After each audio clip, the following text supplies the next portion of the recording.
या ठिकाणी India's pride award त्याचे मार्गदर्शक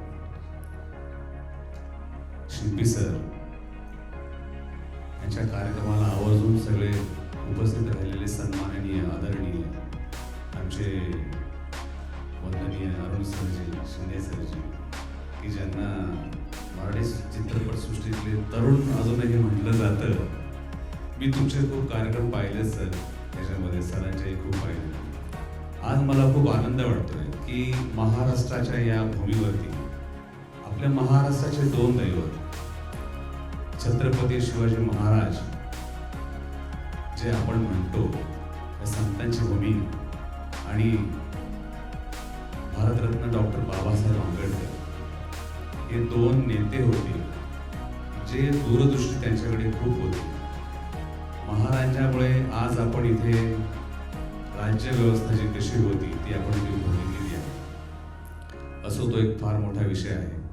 आज या ठिकाणी थोडंसं मी बोलू इच्छितो की जसं सुरुवातीला सरांनी भाषण केलं होतं की किंवा त्यांच्या मनोगत त्यांनी व्यक्त केलं होतं, खूप छान पद्धतीने सांगितलं की समाजामध्ये आपण जी कामं करतो, खूप कामं करतात लोक, काही बिहाइंड कर्टन असतात, काही समोर येऊन करतात.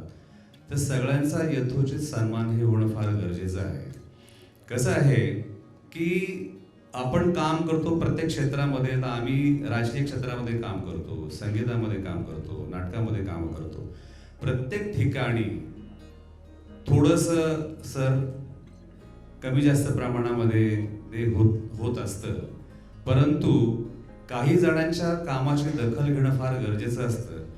खूप लोक काम करत असतात चांगले, पण ते बिहाइंड कर्टन असं म्हणतो त्यांना पुढे आणण्याचं काम शिल्पी सरांसारखी माणसं करतात.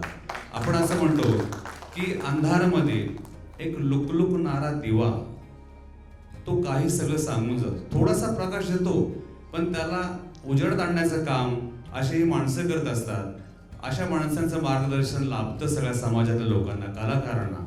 आणि हेच म्हणेन की बेसिकली मी लहानपणापासून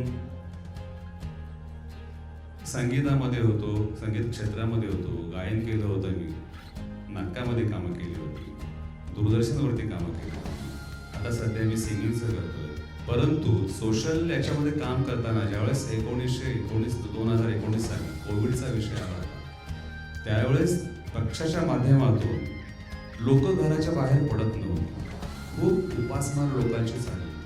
तर पक्षाच्या वतीने किंवा आमचे पक्ष म्हणणार नाही मी, पण एक माणुसकीच्या नात्याने दररोज आम्ही 500 लोकांना फ्रीमध्ये जेवण देत होतो. लोक यायची, खरंच अगदी डोळ्यातून अश्रू यायचे आमच्या, की अतिशय हतबल परिस्थिती लोकांची होती, खूप वाईट परिस्थिती होती. अशा परिस्थितीत छोटंसं योगदान आम्ही देऊ शकलो.